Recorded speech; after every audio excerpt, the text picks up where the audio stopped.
bana waya zura we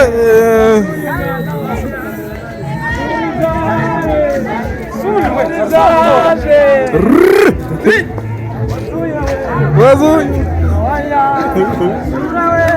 zura we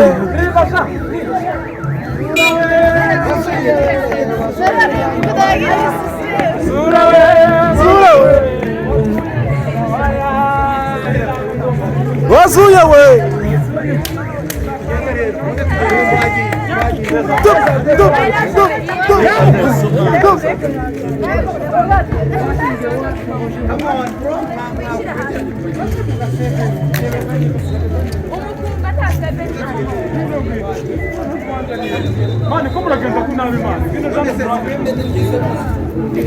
wazuya ndungutse we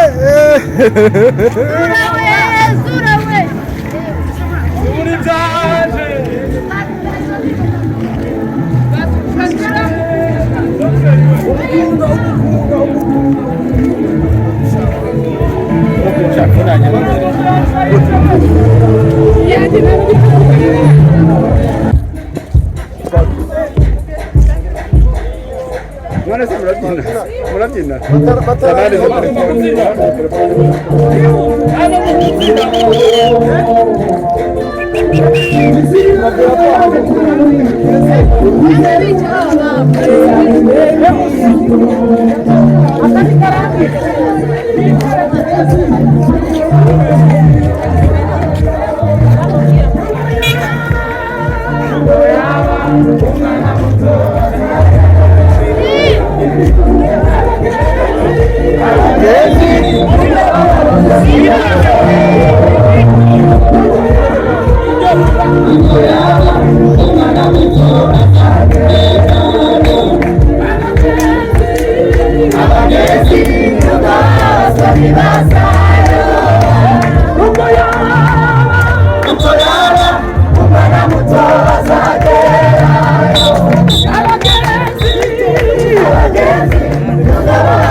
niwe kabisa espe wasanze ari wa muhungu wakubwiye bwa mbere ngo mwicarane afite ijambo cyangwa ni murumuna we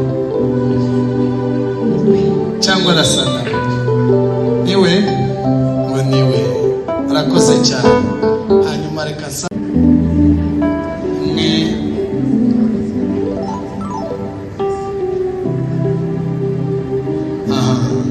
ugiye kumwambika impeta urabikora uko umutima ukubwira nimba uririmba nimba uvuga amagambo nimba utavuga kutavuga nako ni ukuvuga ko utavuze uko wumva ubishaka rwose bikore mu rukundo urakoze cyane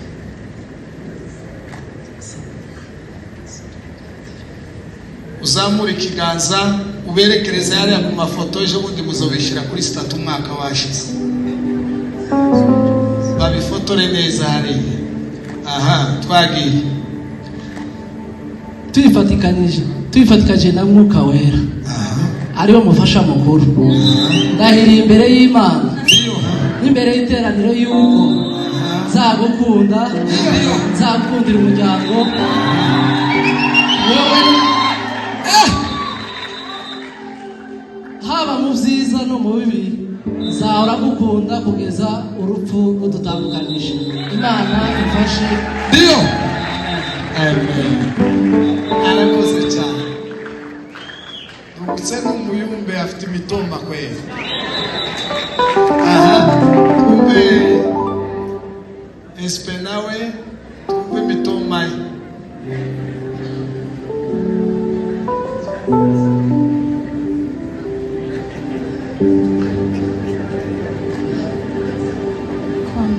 impeta y'ikimenyetso cy'urukundo, nzagukunda, nzakubaha, nzagukundira umuryango, nzagukundira inshuti, Imana izabifasha. Arakoze cyane. Twagiye kuri Samuel.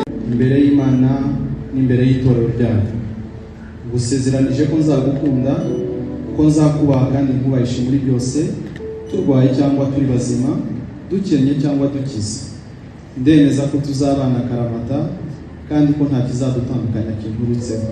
Imana ifashe kuzasohoza iyi ndahiro. Amen.